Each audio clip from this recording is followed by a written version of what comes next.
enti maka kire mo se Hopeson Adorye onya free trend mu da bi o me wa ha ide he ye bedi na wotweda ye beye na yie e na daduanan ye bedi na finhia na onya free trend mu de jam no gese no one god dey see ya kama president aba bo na adwache Hopeson Adorye Hopeson no di dwa num ana meku nipa ana mo wadro ana mo den no oh kama president masa oba kana adwache na e bi kura kofa empress gift ye Hopeson Adorye ne yere ho me wan kire mu no akire wadwen ama me e wo comment section aha yi Penyah block media me so say ni di mo oba like video no that my subscribe button number click notification corner for latest update time kire wadwen da ba me e wo comment section me so ba so no a share for so anya bi ahwe etenya nim how a Hopeson Adorye e just started in talk with Samira Bawumia ni nyina apostle ko yetafo kantanka ni watch na daduanan ane ye call eye na sin a Hopeson ba ho no mo Samira Bawumia ba hobi e ma na Hopeson e chiachia o chia Bawumia nsem ane vibe ye kama but odin chia ne ba na ana Samira Bawumia fa book na o kenka mu Hopeson Adorye we wan make attempt to be say oh tren wo say Bawumia chia wan tren wonsa ana Bawumia Samira Bawumia fa ne nsan tu wonsem wan tren wonsam e free ho na Hopeson agot TV so ai ana Samira anchia no ana den ana ensem wonwonai ko kan tire no eno ma TikTokers ni bi ebeta ebe counter defense o bebo attack kika wan yete Hopeson Adorye Hopeson go kasa oh obeku nipa o juju sumai ba ko aka Ghana harum Hopeson o say Adorye sumai ba ko aka Ghana kunimame bossum Hopeson kunimame o se beku nipa o ene Hopeson betena so na obeye dede na no ana one god dey see a kama president abembe in fact and so ka che Hopeson Adorye no o dey Hopeson anyine na onsua nyansa no nyansa mu no adwodan dey twem no adwodan ye ana apostle the late apostle Safo Kwajo Kantanka he did 40 days and the the organization was a very good one in Crawford by na near a talk of the town. And they say, you better be a bush yaku. So kind of Hopeson Adorye. Uchiechia no could do a Dr. Mahmoud Bawumia. So Uchiana another Lucia Dr. Mahmoud Bawumia. Introduce Samira Bawumia, a Mampany, every that I hear no. And I know they are saying Minchia. And so then I saw crack on a kind of say whatever, but Bawumia, and Chiano. Na abeye zembebri bebre amache se ebinomo atwe asem ne srani abasa ana me ka se Bawumia eyere wayade me mpo bia o pretend eyade o mpe na asem a me so ne mpe wasem na ma me wan no enkofon so kire se ma me na anyade wanfo buo ama Hopeson Adorye enkofon so kire se Hopeson Adorye ensu enni ho kwan se wo so chia ma me no because wato na ye mpia didi na tema afi wakoto na yi ase a obehye da afefe wo sen wo de akwakochia ne sia wadwe nkire wo sa asem no ho enesen so fu dankwa akora ewiase onipa biansa etese ne personal phone ekita no nensa obiansa ne personal ade phone ekita o your private life obi bia okay fopa obi flewa opa na ade ofa obi fo no ohun susu a opa na ade obi tene call okay wa phone sana won saso wa wodea kwateni okodwa oso no duo ma oncha obi a na wa won sai se wan e wede e kwatia Hopeson Adorye omunu ho because papa ne ade bi okroma no mo a o wale gospel musician obi aso se gospel musician o trust say oni Jesus ene ko ena eba obi aso se gospel musician eye gift empress Adorye sabi ni kuru ene wo papa yi na ga ba say na ka oyire eso cross na do so abansere oyire bo cross na bo bansere osofo what be that oyire ebo cross no na do bo bansere ese oba no ne pe no ko ware so o ya ju se o sa do so check Ghana for say togbe babavo ono a se so ko pe o he togbe na wo hu togbe na ho Hopeson Adorye a falke ja no adwumanasi wo go tia second lady former second lady yeah na wan chiawa bole be na ke wo ko be bokoe na ko interview na ebusa wa enka papa enka the short form na say oh ebia politics ni tin wa fa na personal eti na on be so be dey obekya me metinase oyoba very simple no twa so na we got na we na se akache no obi fi beni aba osadoye utimi no Ghana fu me se wo daboso me kese so enche na gifty ss media no so e da so zu wiase on be ni saa so ati ase susufo eduro wa ho susufo eduro wa ho oyiri mu gospel no to se ebega ka oyiri kwa so onyemi no abobie obi anfra oyire because ono so cross na ni cruise so abansire ono also bible na ni cruise so akpende ono so ya kare se o preach on the gospel mu no na ni cruise brunua esa mantra egu amafo so ozo fo yenko ani me na me nka bebre de mo ntu no fo wa hwe ni na se gift jara obemobo o me jaro o jana say na me kru na me to gospel kromo e be se o yin to gospel o yire sabi Jesus bo wa oti o de chonyum ama asofo kuku da for the invite no esikafo pempem o kromo the invite o yire what you say na se okọ Samira Bawumia yin kwapo no o yire kopere nyum o yada no nyum so what you say na papa o yire peja cross na o so peja bansere ere na wo patch le asofo openi osusu nkasa osusu fo edo mo no safo hene na enche na nim guase atono no mancha no timi nyeno enko anime na Hopeson Adorye omu no ho because papa ne ya ade bi okruma no mo a o wale gospel musician obi aso se gospel musician o troso se oni Jesus ena ko ena eba obi aso se gospel musician eye gift empress Adorye sabi ni kuru ene wo papa yi na ga ba say na ka oyire eso cross na do so abansere oyire bo cross na bo bansere asofo what be that oyire ebo cross no na do bo bansere ese oba no ne pe no ko ware so wo ya dun se o sa do so che Ghana for say togbe babavo ono a se so ko pe wo he togbe na wo hu togbe na Hopeson Adorye a fa ko ja no adwuma na si se Hopeson Adorye de ni dabi efo na on do so wa wire na ho togbe o se efo ganyo obeya jakotwi empress na ko fa asema ba de papa ye mutunifu empress hu ye no so pe mutunifu na dade bi twa dade bi because o mo be ayo sharp ayo na se empress ko pe na empress pe na o ti se waji se mo first na Hopeson Adorye one respected politician in Ghana ya won tini di kwa say but me there so be any there se so pe bia o pesa de tete no better media so kasa o free MPP no ana se kom kakra de no se sabre na no be ye bedidi no you dey wuseku I wonder na Daniel no start by who say now we live a political life no na ni ope bia onya ana otimi spend such a certain amount of the day or the day and I feel obe free mo no na mba biem say you say MPP for ego position enti capre de obi amani bi ana NDC for so ya ala o so munji wundi cause o mo say tran kwa do mo be si wono enti na me ka je say o tu ni boss fo Alex Amate papa eturu fo say sanko for yentini papa no Samira MPP emese na wan kona na ka wo Hopeson Adorye press conference NDC for mo njeme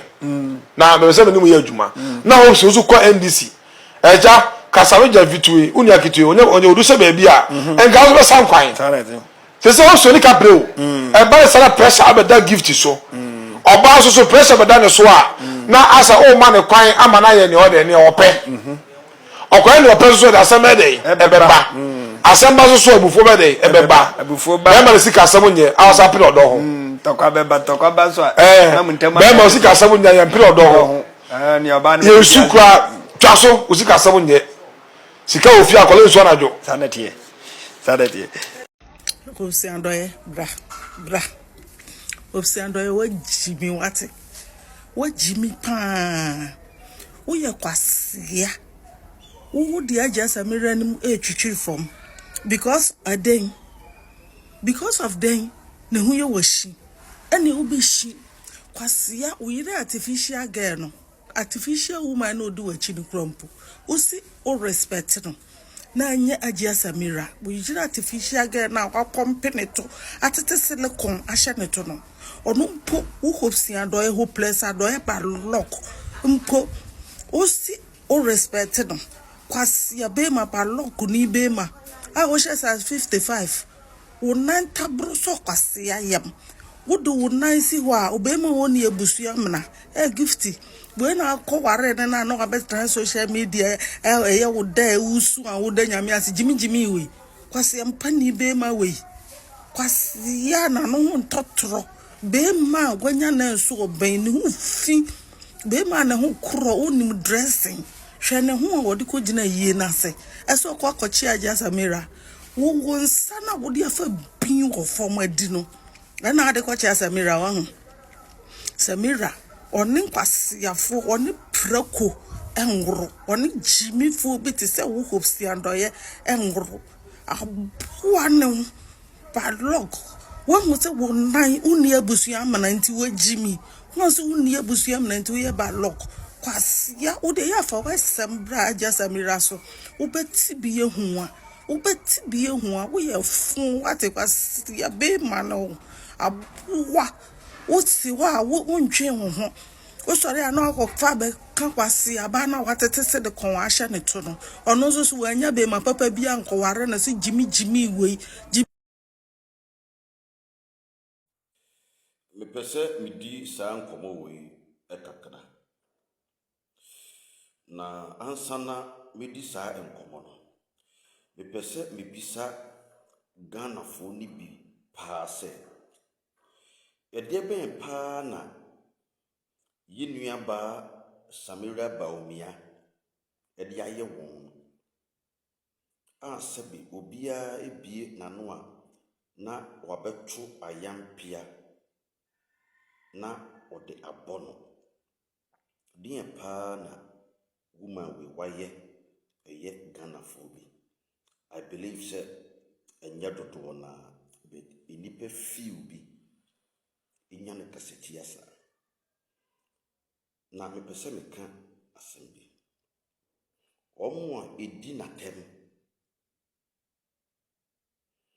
se onye Ghana ni na oye Fulani ni bibisa se saa oba we ankoye wunua ba ana oye obusuani a ntinka enye wa hoa Zimbabwe na mshare asole ase president na odi ade no ne ye frɛ no Robert Mugabe oye Zimbabwe oba obewale no na ofri Ghana eye Cape Coast na ye frɛ no Selena but Zimbabwe for ana southern part ana word no e frɛ no Sally Mugabe ene oba Zimbabwe ana wokɔ Zimbabwe eye first lady ye buni dimpa pa eye Sally Mugabe eso ufiri mu no ye papa Mugabe sa wale oba afofo ye fe no Grace oye Zimbabwe ni eso onkuta dimpa kete adentia omo de eye Ghana ni Sally ede toto eye omo kuro mu ni ho na Sally eye better than them ose omo kase oye mother Sally was a mother yeso na onye Zimbabwe ni o ofri Ghana enti misrel those kind of discrimination see ye bu nipa bonfia yes se nipa mu no e pacho ye ntwitwa so abaiwa bi me pese me di ni din ebeba me kase no nemom ne nsam na me pese nka IGP eye ho adwuma abaiwa na begina social media se ye maame nyame afre no eye sal eye Samira Bawumia na enini kudidi ye ikun no. Poison no. Misra IGP. Emi se video so no. Mubehu bi mu bodwuma abaiwa na won peke no. Sa abaiwa ya ne ba abonten ebe kan se eye sofoba eye Dina Asamoah oye lesbian. No abeka ne tra sa keke na okọ. Misrawo. Yen hwɛ sɛdeɛ ye bisi fa kasa. Asɛm a wo kan wo ni evidence. Eso wo kan e de atɔ ne so egu n'anim ase. Ɛyɛ ana ho ana ɛhyɛ mu putupa. Misrɛ. Yen hwɛ ye kasa yi. Na ye nua ba Samira se oye wo nua ba anka ebeye wote emi shaw begin the general king Melchizedek Orofo onsaka video na wahye ama wonua emi se na watchi mu video bi akọ so fa Dr. Bawumia eyire eni me papa Hopeson Adorye ho no na em se trend na sabato em se me de bi batumu ma asizi trend na na se asizi fire bi na busia na wo se blogger se kukudam efre ya se ye obi anwanwa se bia metimi aka Hopeson asemsa na abusia Hopeson obi a opema asem so me pana asem ye kan pipi mo pema asem pa na nke Hopeson Adorye oni ni portam fo frame hwehwe ma kira kwan eteke ma brabom nti Hopeson de nka onye obi a esenka de asin crazy but eyan conform mama because said all because say me and me papa ni Hopeson kwa Hopeson faso treat Dr. Bawumia eyire em say social media me majuma me yeni me social media kama me frame o kama o social media na so sa na me majuma nti se bi obi ba na me ye video akasa ebia atenidie bi wo mu a ebe tin se me di Hopeson atem. Sometimes me your video na me can send me for Hopeson ho na me hu se man kan yi a me am ko video mitimi delete me mane mpo me hu e bia na ade bia wo ye TMPP ba ya na me kire Hopeson se adwuma na wo ye no enkura bi e wo ha yeso se do afa bi anase se do panyini bi anase se do MPP party enti se de wo ye no e bia betima ye bi ba emu bi ne bu no on fa sa bu no eso ma ades eno nche se bia NDC for credit dim penny 40 ebetima yebi unim se MPP omun kura ni dia temba me ni abrante a me defend MPP e wo sa kwan so ane ama YouTube bebre fante comedy mu dia fa wagidin do mu no omun timi nya de me no ba me de na kwa se kama me tuaka me de no anya ye boda wuro kwa me da bi obi kon ama na broso a na majoa no sa na me ye ano ncha se bia Hopeson ni mu no me bunu pa Adia na ma meka Hopeson yirasem. Sera ba ya na yire ene ne bedin komo.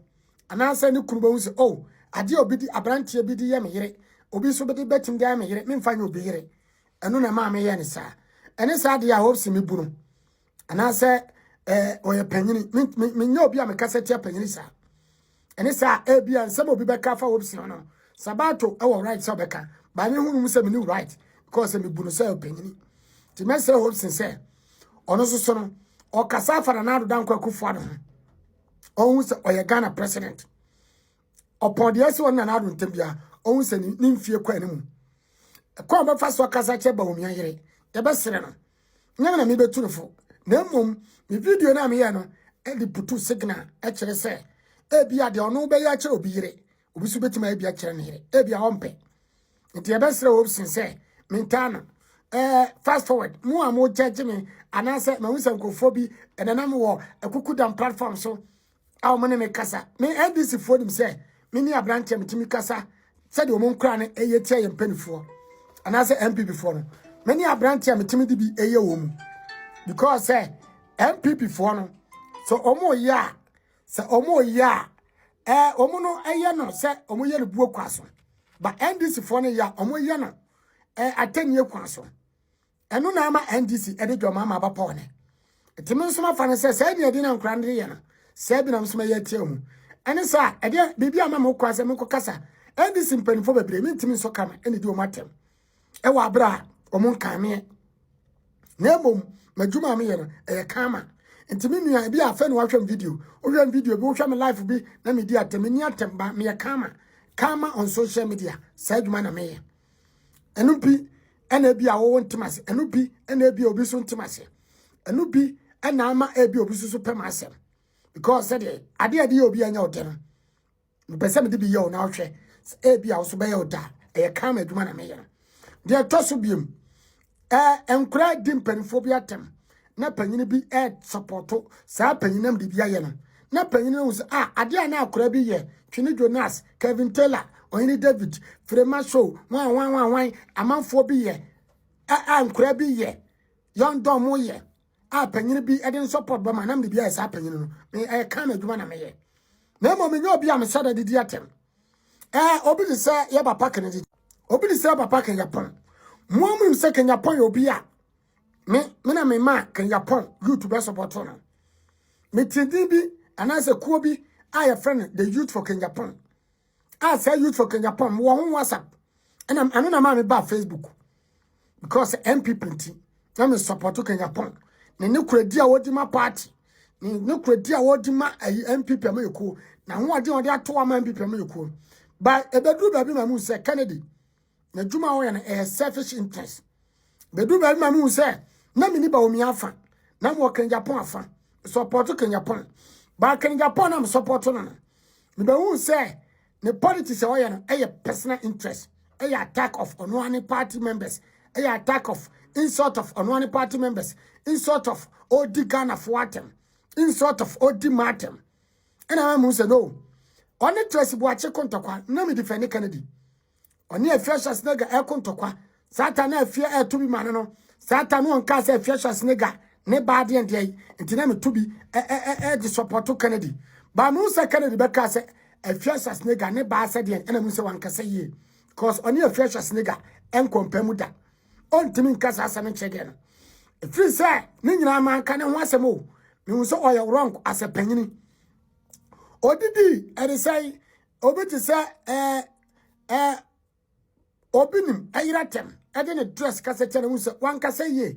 obinim oya ade anya de na mom ontimi nka ne dress anase obinim yire enho asem ene ma me unse papa no oya no ma bra me unse enkoye ba na me nso camera enka sentian kopim da me unse me di na chia authority on one candidate eye Dr. Bawumia na o kasete Bawumia according to the trap anase na region awom ene ma me de yaw free Kenya ponchi. You say Kenya pon is not the right person because Bawumia a Muslim. It doesn't mean say Bawumia to be president. Bawumia Muslim doesn't mean say Bawumia to be the MPP. And na mame Kenya pon ne do free me. Any the tosobiem. Me who say Kenya the cassette na na do dan kwaku fodo. E penana do asempa. Konem kredi paparatem. Papa na dwene Ghana ho adwene hia for mame yo hia ni ba. Enti ba sa na mame me who say Kenya pon. Na do no ma wo ye no say criticize as MPP leader. Na me hu se wonim de woye ye toso biem e bia wo hwe me video wonim de ntia me yesa ke Japan na mu no edi MPP me company fo atem panyini bia ntimi so kamera kan kire no ba me hu se no me ya kola se me timi ka bi check Japan e bia obegya de woye ena ma me yesa adwuma no ye toso biem Canada Japan e kaseti ya Samira Bawumia yire ena ma mu me pam chomo fa chem Samira Bawumia yire na ma mu se Canada e obi a omuma ena mamu se Kennedy obi a omuni pabia Kenya Paul kasati hawa kumsin no wo bibi kura e political beef ba Kennedy timba trative so na hu sa hawa kumsin at TV so at radio so di Kennedy atem oto woman no enwo di natem ede ne yire esi wona ne yire enturofo nka wafomwa party empenifo na de betomonim eno ma bebre na Kennedy ya hu se ogu MPP ni mase turesin se Kennedy trate anas ama anas ko wuye na Kennedy ese defend no se enyo na yeye nti ma hu se Kennedy ontimi nkunipa nti no no ba bia wo ye tia MPP ama MPP ni monyama ba fom ama ne party no akra we du echi ama obi adi obi atam eno na ama me pese me MPP panyini bi ntimi nye egu party na ni mase emo me de me kra ene me nkwa ene mani monyam to wa ma MPP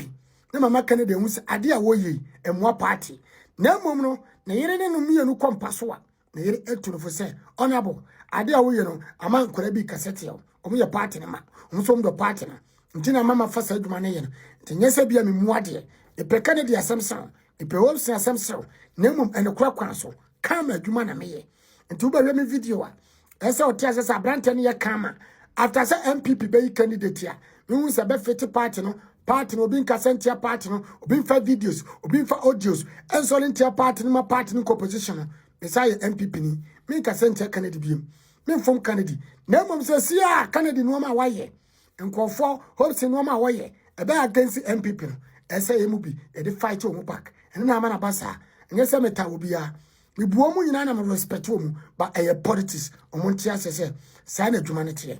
ene ade o mu kire de gidi no enkura ne bi kire no mu di atem no mu kan o mu kan asema ya kire ma ya ka bia kire o mu yire mu ya ka bia kire o mu chitafo na panyine no akotu na chitafo enu tina ma wo me video bia na me kasa afa sa ni pan mu bia wanye anya ude anase wanye ama wani anje me fa cheme kire wa dwe ma me e wo comment section hi Penyah media